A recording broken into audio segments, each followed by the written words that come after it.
જૂનાગઢના ભેસાણના ચુડા ગામે ભવનાથ તળેટીના સાધુ સંતો અને ગ્રામજનો દ્વારા અક્ષત કુંભની વિશાળ રેલી કાઢી ઘરે પધરામણી કરાઈ।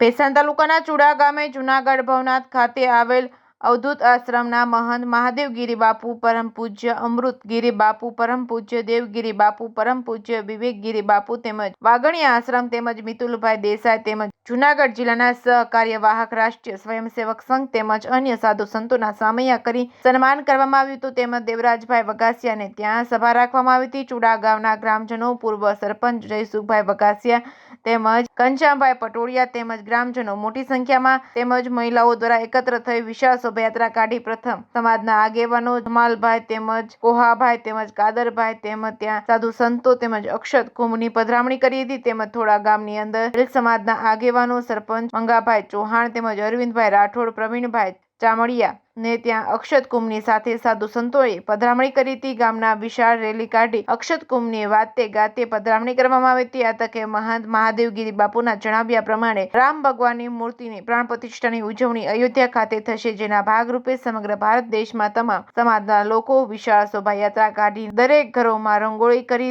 દીવડા પ્રગટાવશે તેમજ આસોપાલવના તોરણ બાંધી દિવાળી જેવો માહોલ સર્જાશે। સાથે સનાતન ધર્મનો પ્રચાર વધશે અને હિન્દુ સમાજની તમામ જ્ઞાતિઓના લોકો જ્યારે એક સાથે આ ઉત્સવ ઉજવશે અને અઠવાડિયામાં એકવાર રામજી મંદિર અથવા તો હનુમાન મંદિરે રામધૂન તેમજ હનુમાન ચાલીસાના પાઠ એક સાથે જ્યારે બધા કરશે ત્યારે સમાજમાં ઉદ્ભવેલા વેમનશરીઓ દૂર થશે અને લોકો ધર્મ તરફ વળશે અને નવ યુવાનો અને નાના બાળકોમાં પણ ધર્મના સંસ્કારોનો વિકાસ થશે। Reporting by Pankaj Vegada, Bhesan.